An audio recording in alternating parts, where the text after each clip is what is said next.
YS Jaganmohan అనే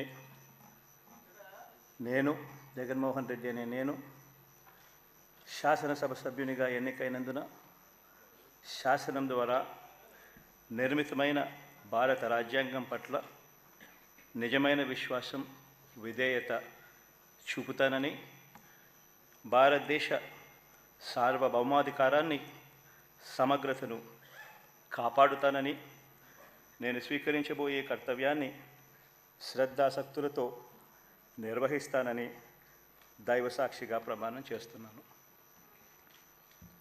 ఆంధ్రప్రదేశ్ శాసనసభ సభ్యుడైన YS Jaganmohan Reddy అనే నేను సభా నియమాలకు కట్టుబడి ఉంటానని, వాటిని అనుసరిస్తానని, సభా మర్యాదలను పాటిస్తానని, సాంప్రదాయాలను గౌరవిస్తానని దైవసాక్షిగా ప్రమాణం చేస్తున్నాను.